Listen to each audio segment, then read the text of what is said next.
Hello and welcome to News Central now, coming to you live from our studio in Lagos, the economic capital of Nigeria. I am Binga Aborowa, and here are the top stories at this hour.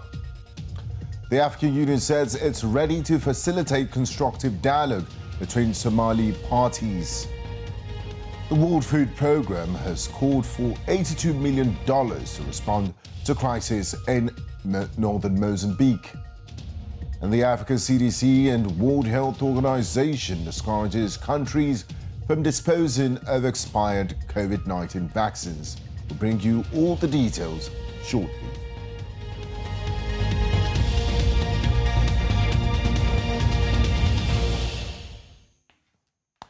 The African Union Peace and Security Council says it's ready to facilitate constructive dialogue between the Somali parties to overcome the current political impasse. The Council on Thursday called on all stakeholders in Somalia to prioritize inclusive dialogue and political consensus towards peace and stability. African Union Security Ambassador Bankole Adeoye underlined the imperative for an inclusive political dialogue towards peace and stability in the country. For more on this, we're joined by our East Africa correspondent, Abdinor Aydin. Thank you very much, Abdinor. A very good evening to you. Good evening to you, and thank you so much. Now, what are the outcomes from today's, the key outcomes of today's session, African Union session in Somalia? Well, there were a lot of expectations from Somalia regarding the meeting of the AU Peace and Security Committee. However, it has come with a shock because the meeting came up with a lot of observations, including they will not endorse unilateral decision by any affiliation in Somalia. That means that the recently made parliamentary resolution to go for one person, one vote is not supported, and therefore they've called for dialogue in the 17 September 2020 election talks. Therefore, they say they do not endorse the parliament's decision, and they say they abide by the LOM declaration, which says lack of support for unconstitutional changes of government. Now, the African Union has faced several tests on resolving disputes facing nations around the continent in the past. Do you think the African Union has the power, or does it wield such an influence to influence the decision from the resolution we have today? Is the African Union so powerful to affect what happens in Somalia? For Somali opposition and those people who are actually, some of the presidential candidates actually gave positive reactions to the decision made by the African Union. But a lot of pessimism continues, to face the organization from different countries of Africa, considering that elections have been facing major challenges.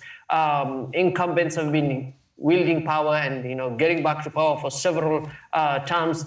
But today's decision actually still, many believe that it isn't able to change the feelings towards the body. As we speak now, the Horn of Africa challenges continue to last. The Eritea, Ethiopia, the Ethiopia, Sudan, and Egypt dam challenges.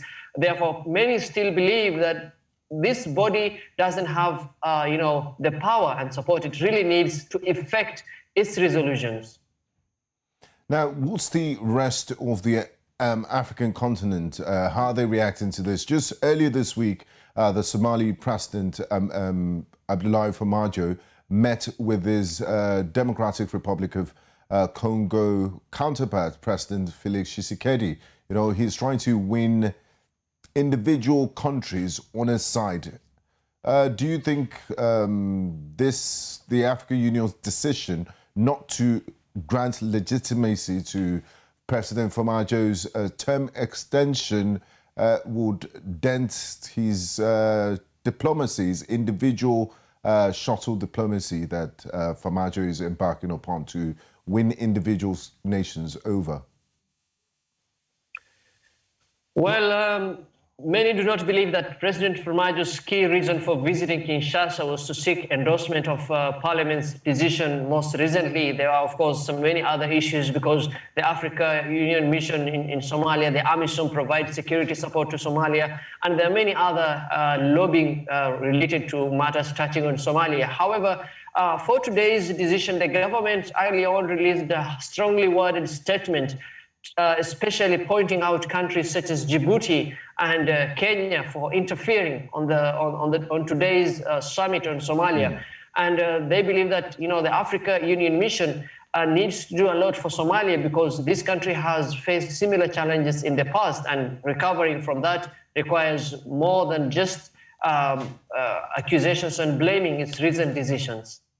Now, in its session today, one of the highlights was the African Union said it will not accept any unilateral decisions.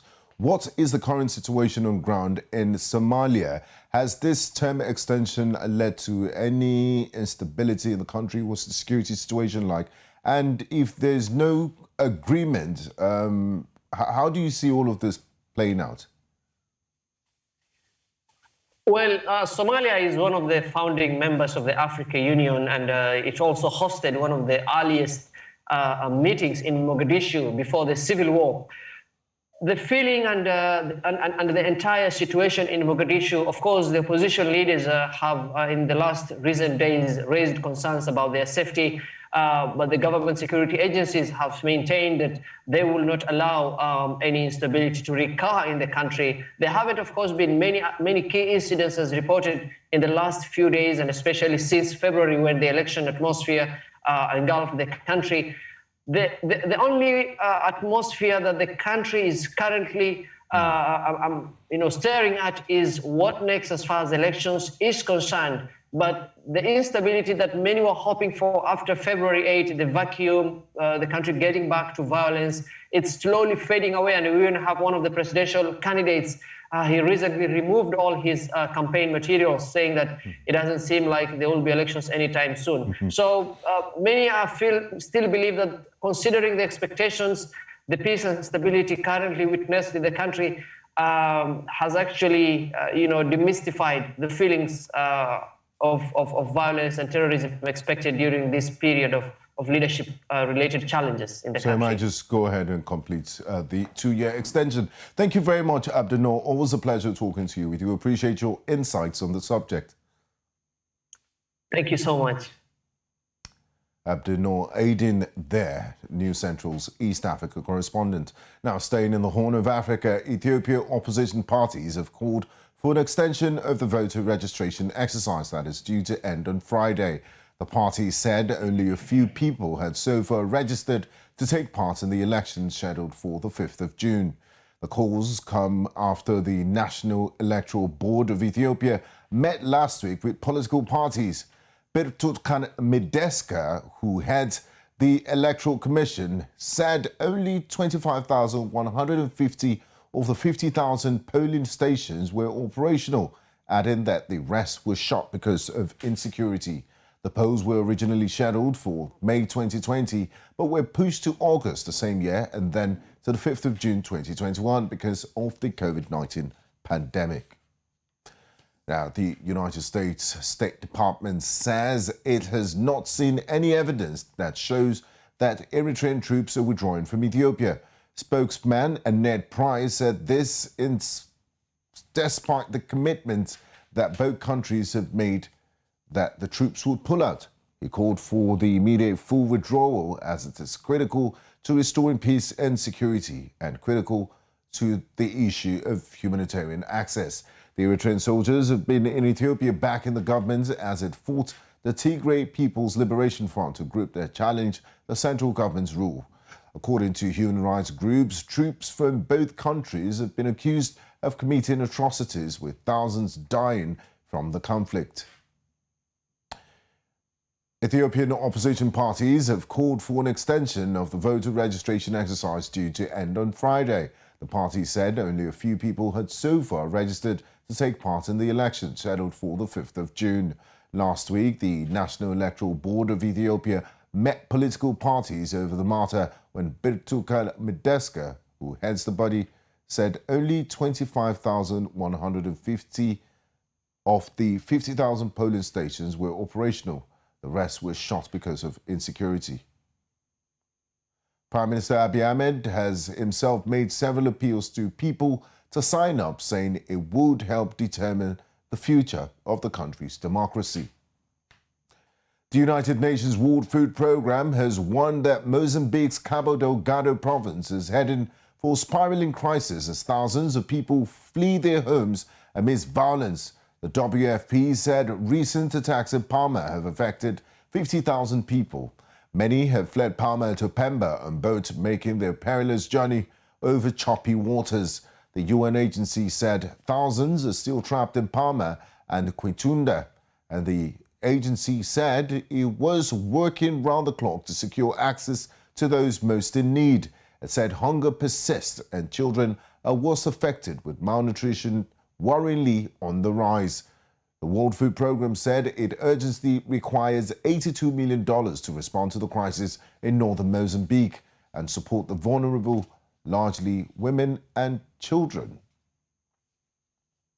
Moving to Central Africa, Commons have been trailing the rejection of Mahamat Idris Deby Itno, the son of late Chadian President Idris Deby, by the opposition politicians in the country, saying that Chad is not a monarchy.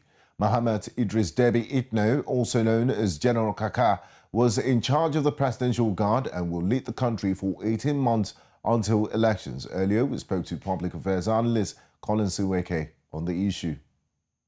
It's completely wrong because indeed, Chad is supposed to be a democracy, not a dynasty. A situation where the son of a late president is crowned interim president is actually pouring fuel into fire. There is no way that action could be expected to appease those on the other side of the negotiating table for as long as negotiation is taking place. So yes, the pronouncements of the opposition party is to be expected, and of course the reaction of the rebel forces as well. I believe that they should have done better. There are 1,001 talented individuals within Chad to have occupied that position, but it also tells us something about the state of succession planning in Africa in general. Now, kidnapping for ransom has become a growing concern in Nigeria, especially in some states in the north. Just this week, in the northwestern state of Kadina, gunmen abducted students at a private university, and today 2 female nurses were kidnapped at a hospital in the same state. News Central's Omolola Ololade has been following the recent abductions in the state and tells us more. It is not the best of time for the people of Greenfield University, Kaduna State, located in northwestern region of Nigeria, as persons suspected to be bandits stormed the school and abducted some of the students. This is the second abduction of tertiary institution students in an increasing wave of attacks on educational institutions by armed gangs in the state. We received a distress call that armed bandits were attacking Greenfield University. Troops and other security agencies were immediately deployed to the institution. But they did not come in contact with the armed bandits because the bandits escaped. But unfortunately, a staff of the university was killed by armed bandits. Furthermore, unspecified number of students were kidnapped. Experts say understanding the root cause of insecurity can help tackle the menace of insecurity in the country. The non-state actors that we're talking about have over 5 million small arms and light weapons in circulation, while our security agencies only have about 586. So what they are dealing with is Herculean, and that means any funding that would increase their capacity for the acquisition of weaponry would help restore the monopoly of force that any state should have. Meanwhile, the Kaduna state government has been commended for making the decision not to negotiate with bandits. I agree with what he's doing. We should not negotiate with criminals. They are using the monies we pay them to arm themselves further and then use the arm against us. But that must be accompanied by other things. Security still remains within the exclusive list at the federal level. I would have expected that on the one hand, he's maintaining that stand, but then a lot of what I would call behind the scene activities are being done to pressure these non-state actors. It is hoped that the situation will get better in the coming days, as the Kaduna state government says it remains committed to security of lives and properties despite the challenges. Omolola Ololade, News Central TV. Now, joining us live this evening to discuss the rising insecurity trend in Nigeria is security risk consultant Abimbola Ayuba. A very good evening to you. Good evening, and thanks for having me. You're most welcome. Now, what could be responsible for this increase in brazen attacks we've been seeing these days in the country? There's almost a total collapse of law and order, especially in the northern part of the country. Every other week, there's the reports of abduction and banditry. What would you attribute to this? Well, the first cause of this, we can relate it to the increased military operations up north, particularly in Borno State. I'm referring to the Boko Haram and ISWAP activities in the northeast. And the army operations there, the kinetic operations is narrowing the freedom of action for the terrorists. And of course, that has seen them fanning down southwards towards central, and of recent, the southeast and the southwest are being affected. So the point is that they resort now to kidnapping for ransom in order to fund their terrorist activities, having been denied freedom of action, mostly in the areas where they hitherto operated. The issue of increased kidnapping is tied to terrorism, and definitely there's need for an out-of-the-box solution to it. Now, Commodore Ayuba, earlier this week, Chad lost its President Idris Deby, who was very instrumental in the fight against insurgency in his country, because cross-border operations of Boko Haram and elements of ISWAP. Does his loss, as somebody who was in the forefront of the fight against terrorism, does it portend any security risk to Nigeria? Are we going to be affected in any way? What are the implications for Nigeria? Yes, there's a lot of implication as a result of the damage of President Idris Deby, because he has been a stabilizing factor in the Sahel. And of course, he has enjoyed a lot of backing in the fight against Islamist forces, especially from the government of France. And of course, going back to recent forages that the Chadian forces made into our territory in order to expel and punish Boko Haram, later last year, we could see the kind of firepower and commitment that the Chadian forces put behind that special operations. So with the exit of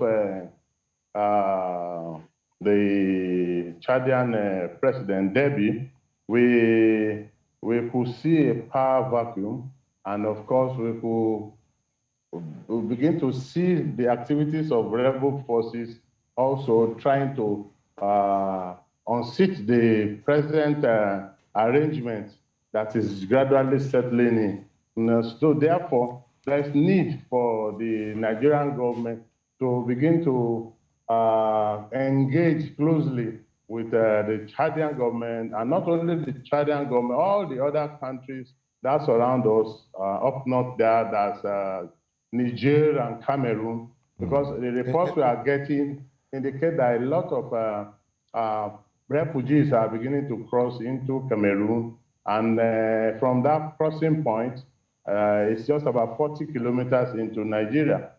Definitely, if we do not respond rapidly and appropriately, we are most likely to have a new challenge confronting our security architecture. Now, talking about security architecture, finally, Commodore Ayuba, service chiefs were changed a few months ago. There was growing calls for then to be a change in personnel in the top military brass in Nigeria, and it happened. It's been a few months now. Is it too early to start expecting results? And we do know that this is not a conventional warfare, fight against insurgency and banditry. Is this winnable? Is it a winnable war? Well, let me start from the last question. The war against banditry, terrorism is winnable. We could see that with the change of services chief, the will to do things differently, and the spate of involvement of the service chief in trying to reach out to stakeholders in order to really measure out the best approach to solving the problems. And of course, that is backed with equipment, military hardware that is being received gradually. And of course, there is hope around that area. My concern is the absence of policing actors from most of the spaces where the military kinetic operation had liberated, and there we failed to find effective policing and policing actors holding these grounds, and therefore create those loopholes. So it almost becomes criminals, bandits, and terrorists. A revolving door. Thank you very much, Commodore Abimbola Ayuba. We do appreciate your insight and expertise on the subject. Thanks for joining us on the news. Thanks for having me. Africa CDC and the World Health Organization are discouraging African countries from disposing COVID-19 vaccines with past due best before date. We'll bring you the details of this and more when the news returns. Stay with us.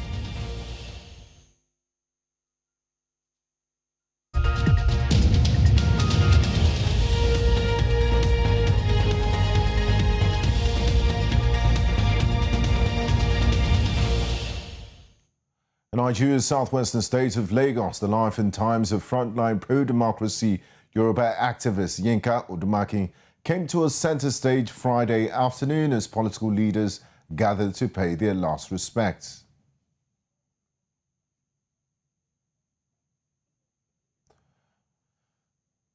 Nigerian rights activist and widow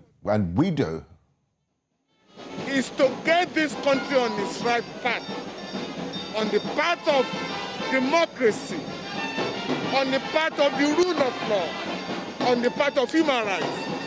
So any government that wants to honor Yinka must be prepared to live by those ideals. For the university that Yinka attended, University, you must leave the ban on student unions today because Yinka was a good student union leader.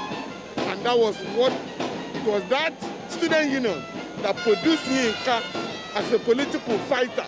Yinka Odumake, I'm sure you will all believe, is an household name. Like the Are rightly said, he hasn't held any political office, but he is an household name in Nigeria. Yinka Odumake was a Nigerian, but most importantly, he was in a state of near anomy. He was a man with principle and conviction. Yinka embodied the best of the activist ethos for a progressive Nigeria. The country is great by the great number of people who enjoy good standard of living and who are productive.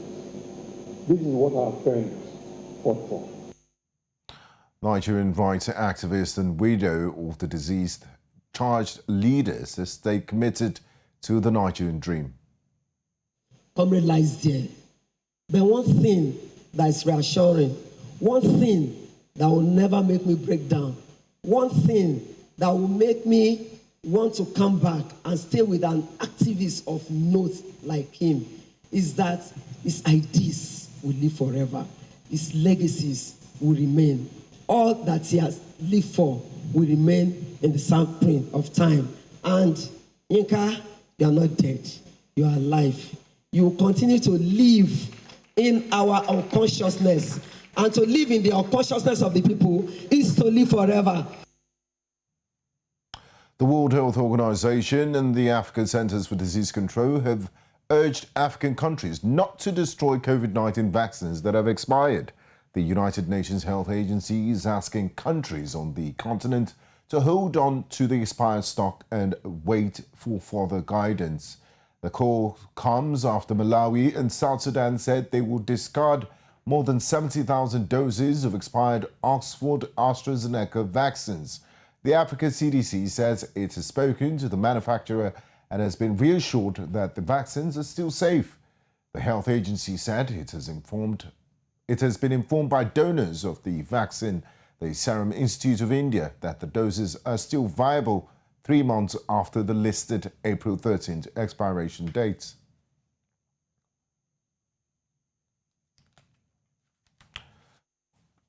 When the news returns, the 2017 Times Square bomber has been sentenced to life in jail. We'll bring you details after the break. Join us again.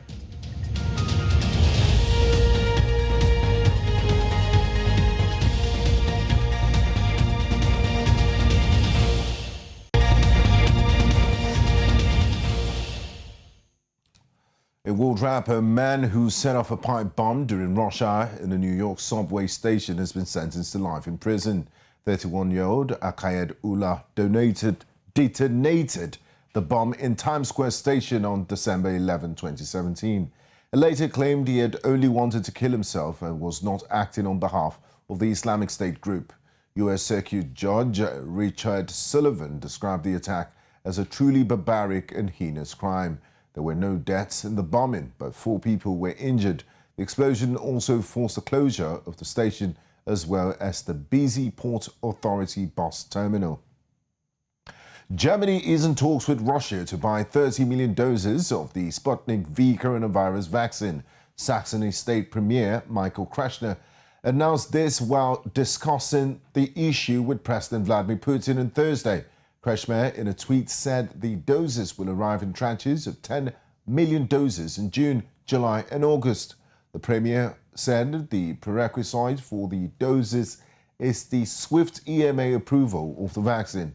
Kreshner posted the tweet after meeting Russian Health Minister Mikhail Murashko as part of a visit to Moscow, ostensibly focusing on cultural relations with Russia. As part of the visit, he also discussed joint efforts to fight the virus in a phone call with President Putin.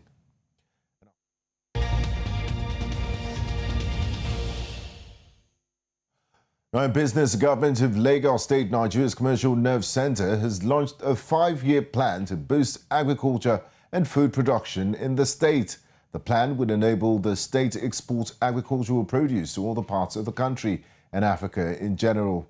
Our correspondent Bernard Akede was at the launch and compiled this report. Estimated population of just over 14,862,000 and rising. According to worldpopulationreview.com, Lagos, Nigeria's commercial capital, is in need of a sustainable food and agriculture plan. To this end, the Lagos State government, through the State Ministry of Agriculture, launched the Lagos State Agricultural and Food System Roadmap 2021 to 2025. The roadmap is a plan which seeks to make the state agriculturally self-sufficient, as well as provide food for other states in the country and ultimately the entire continent. The program, which had in attendance the governor of the state, Babajide Sanwo-Olu, and his deputy, Dr. Bafemi Hamzat, was well attended by government officials from Lagos and other southwestern states of the country, royal and traditional leaders, military representatives, and stakeholders in the agriculture sector. Abisola Olusonya, the Honorable Commissioner for Agriculture and the State, presented the roadmap for the 5-year plan and explained why an improvement in agriculture was the way forward for Lagos and Nigeria. Investment in the transformation of agriculture to agribusiness is one way towards achieving this laudable dream, the dream of a healthier, wealthier Lagos. Do you know that 1 liter of coconut oil is 10 times more valuable than a liter of engine oil? Do you know that 5 kilos of tomatoes is 5 times more valuable than 5 kilos of granite for construction? This was followed by a 4-man panel discussion where MD Ramesh, Group CEO of TGI Group, gave his advice on how best to go about the roadmap. I do believe that we all need to change the picture of agriculture from the original small-scale sector farmer struggling over 1 hectare of land, barely managing enough for sustenance. I think that picture has to change. That picture has to change for a couple of reasons. One is that we all know that man is producing babies, but God is not producing land. So land really has to get far, far, far more effective for us to be able to deliver the kind of promise that we make to our people.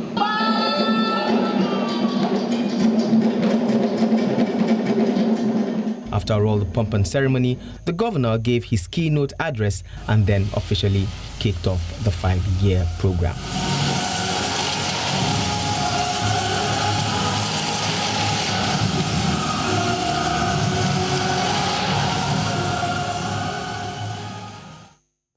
Despite the global COVID-19 pandemic, which halted all activities around the world, Ghana earned $2.7 billion from foreign direct investment in 2020. This is no news, as the country has lined up some reforms and policies to facilitate the investment. And Business Edge financial analyst from Ghana, Benjamin Ato Kwanzaa, highlighted the policies and reforms put in place, as well as what other countries could do to accelerate foreign direct investments.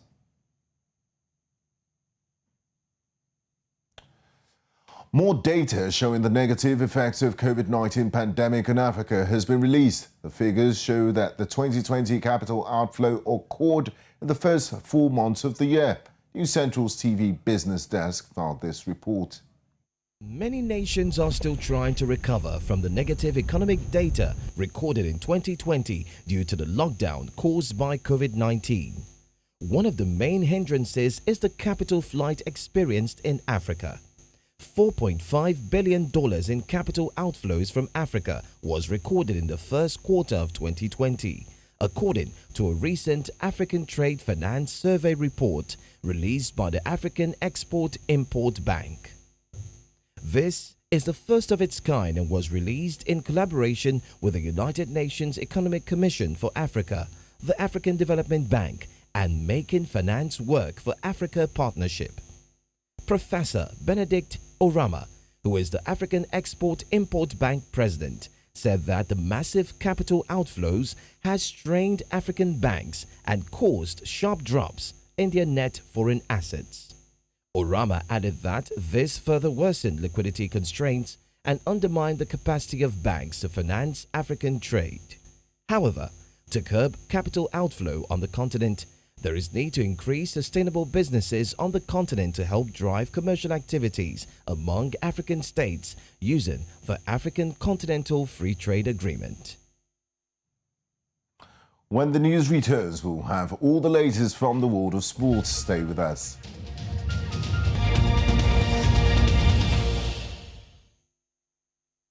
And in sports, so we begin with basketball, where Ami Okonkwo has described her opportunity to try out with Dallas Wings in the WNBA as a confidence booster as she eyes the sport in Nigeria's female squad, the Tigers, ahead of the 2020 Tokyo Olympics.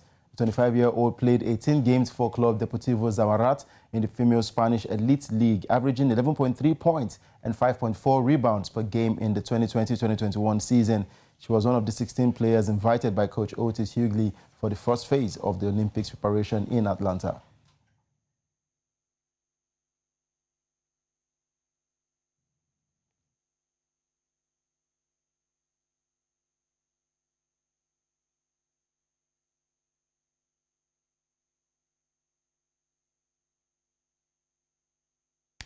And staying with the Olympics, organizers say existing rules on athlete protests will be maintained for the Summer Games. This means protests by athletes, such as taking a knee, will be banned. The International Olympic Committee said it took the decision after a survey of more than 3,500 athletes on whether it should change its Rule 50.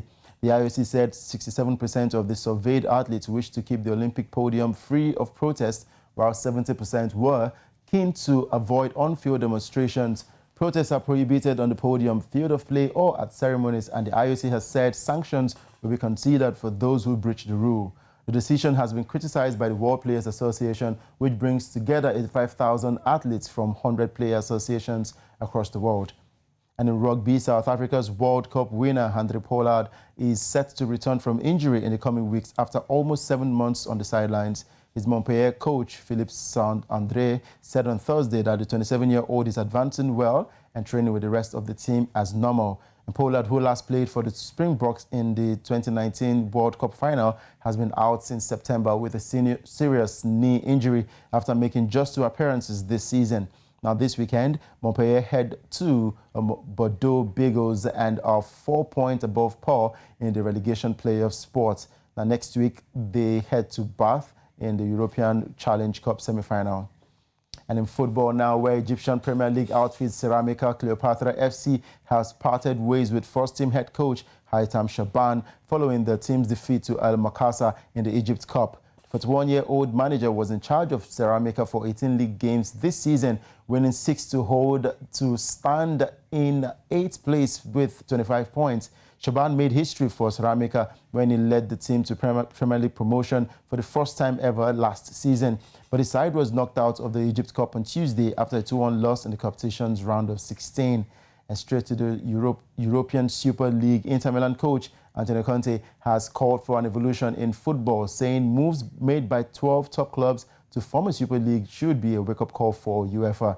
And reacting to the now truncated European Super League project, Conte said UEFA needs to consider a possible better distribution of revenues. And speaking after Inter's 1-1 draw with Spezia, the former Chelsea boss noted that while sport should always be based on meritocracy and traditions, the system of distribution of rights by the sports governing bodies also needs to evolve. Now, Conte noted that the clubs make all the investments with little risk being taken by UEFA. He called for clubs to be rewarded more appropriately, adding that football is no longer a game but an industrial sector that needs stability. And finally, in tennis, Britain's Cameron Norrie will face Rafael Nadal in the quarterfinals of the Barcelona Open on Friday. Norrie reached the last 8 after Belgian 8 seed David Goffin retired injured. A 20-time Grand Slam winner, Nadal beat Japan's Kei Nishikori 6-love, 2-6, 6-2 to set up a second meeting with Norrie after beating 25-year-old Britain in the 3rd round of the Australian Open in February. Now, Nadal is looking to claim a 12th Barcelona Open title, while Norrie's progress in the competition could see the British number 2 move back into the world's top 50. And that's a wrap on sports on News Central. Now, I am Udoka Njoko.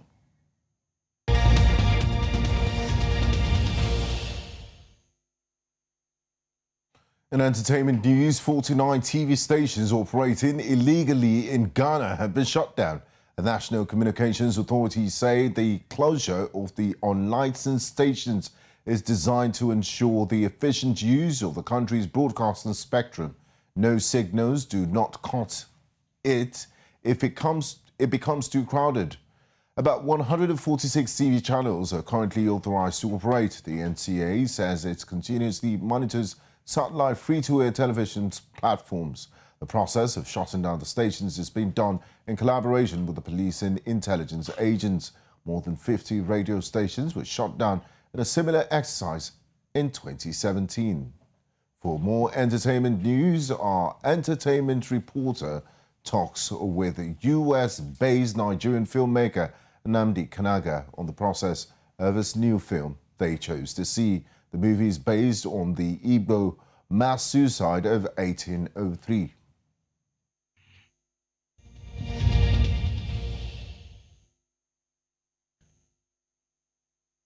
Thank you very much. And now to entertainment news. US-based Nigerian filmmaker Nnamdi Kanaga, successful director of The Hail Mary, has announced his latest project, a short film titled They Chose to See. Already in its pre-production stage, the forthcoming film would follow the tragic story of the Igbo landing mass suicide in 1803. According to history, the captives chose to drown in the sea than be enslaved in America.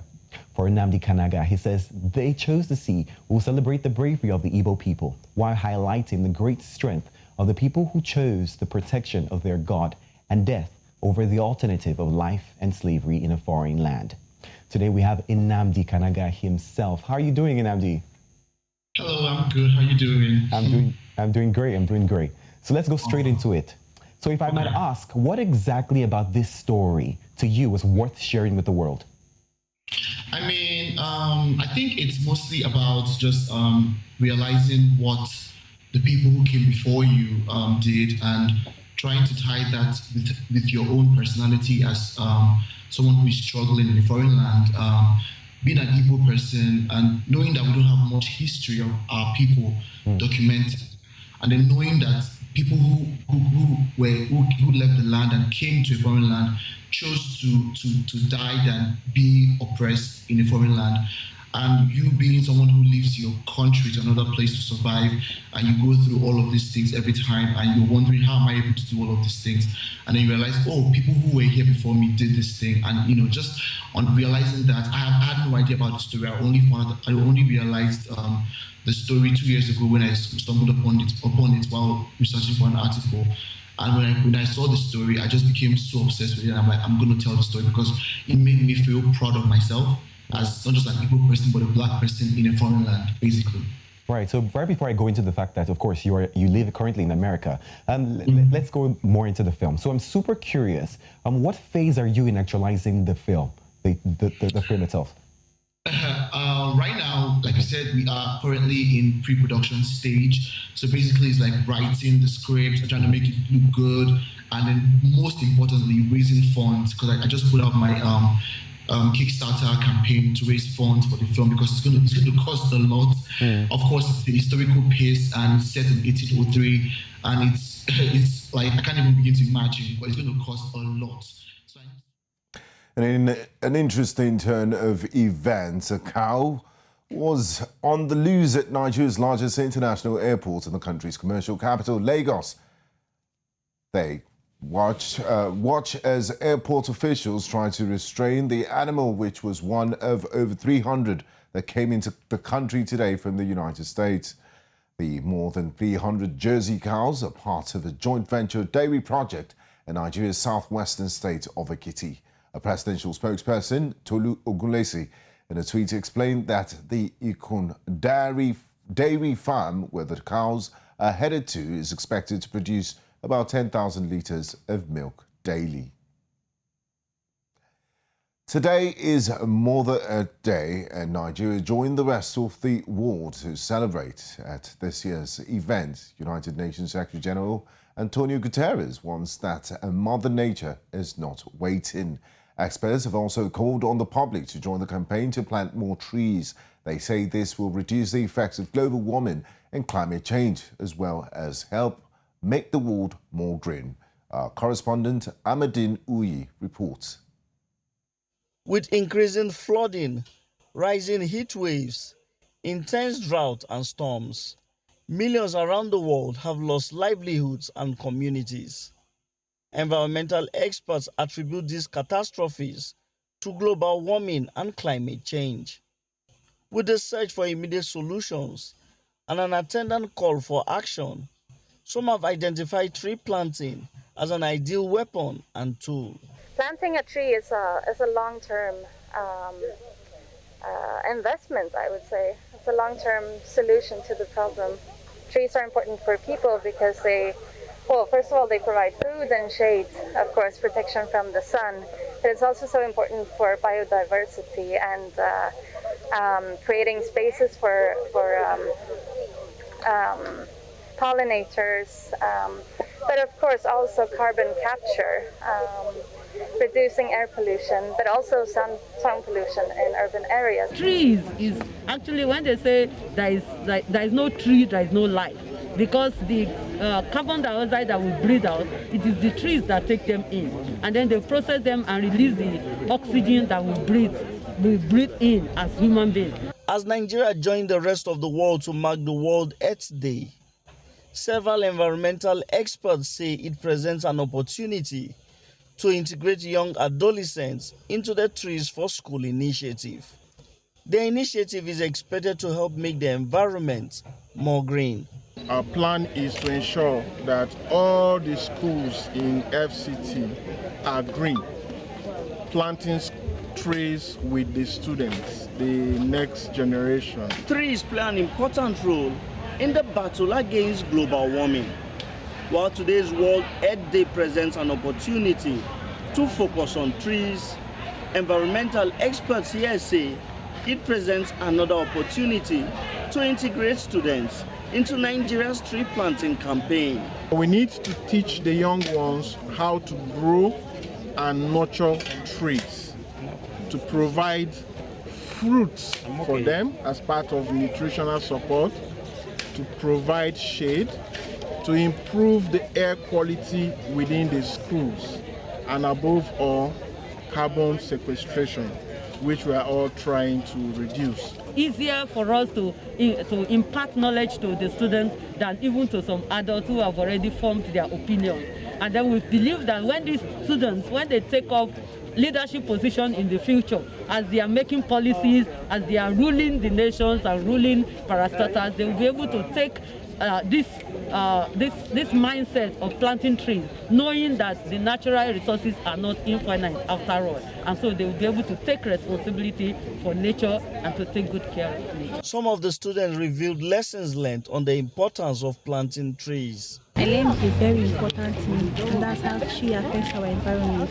I learned that the carbon dioxide is like one of the main gases that aids global warming. And with the aid of trees and everything, when the trees take in carbon dioxide, it reduces the rate at which global warming grows. The moment I stepped into that hall and the program started, I already joined the program. So I'm really glad to be a part of it, and I'll make sure I go back to school and inform my classmates. We will all do this together. I think people around should try planting trees instead of cutting them.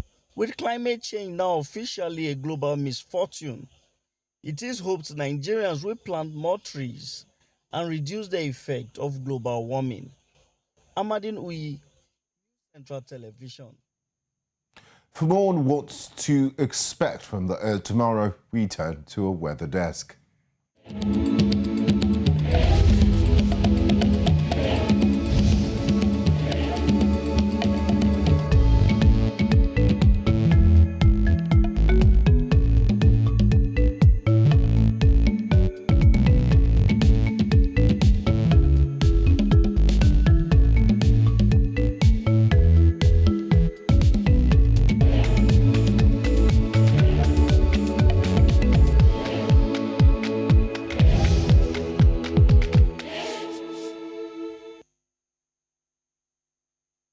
And that's all on the news at this hour. But before we go, let's take another look at some of the major stories.